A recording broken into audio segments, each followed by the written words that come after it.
Ona mbura ya kĩmera ĩgĩkenagĩrĩrwo nĩ mũingĩ wa matũũra matiganĩte bũrũri-inĩ, kũrĩ icigo imwe kaunti-inĩ ya Tharaka Nithi ta arĩa makuhanĩrĩirie na rũũĩ rwa Kahitha, no kĩrĩro kumana na wongerereku wa ciĩko cia gũkuo nĩ kĩguũ kũrĩ ciana na andũ agima.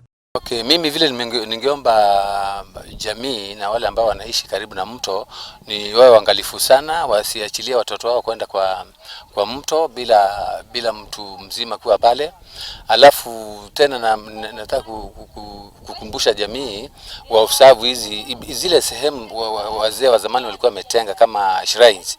Waache kuachilia watu kuja ni watoto kwenda huko peke yao. Makiaria marĩ mathiko-inĩ ma mwana wa mĩaka 7 ũrĩa wakuire mwaka mũthiru thutha wa gũthererio nĩ kĩguũ kĩa rũũĩ rwa Kahitha na famĩlĩ ĩgĩcoka kũgũmĩrwo nĩ mũrigo wa kũmũthika, famĩlĩ ĩtarĩirie kĩgirĩko kĩrĩa matũire nakĩo, aikari makiuga kaingĩ ũcenjehia wa rĩera ĩtũmaga aikari mekore haceke.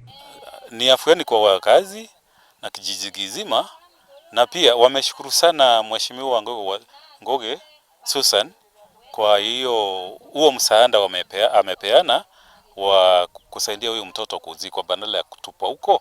Aikari a kaunti ĩno rĩu nĩ morĩtie thirikari ya kaunti gwĩkĩra mĩtaratara ya kũgitĩra icigo iria irĩ ũgwati-inĩ wa mĩtino ĩno, ta gwĩkĩra imenyithia cia kũhe andũ mũkana makĩria rĩrĩa mbura yanjia kũringana. Naimiza serikali. Naona mara mingi nimetembea kijiji nikapata serikali imejitolea sana kushika pombe. Hata tunaposhika pombe peke yake pia tuangalie watoto.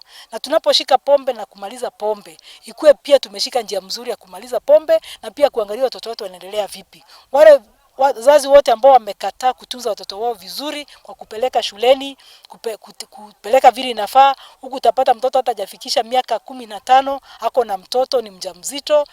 Hiki kijiji kinahitaji kuangaliwa na macho mengine. Watu wafanye welfares za kuwasaidia kwa kijiji. Ngĩribotera Inooro TV, njĩtagwo Jerry wa Njoroge.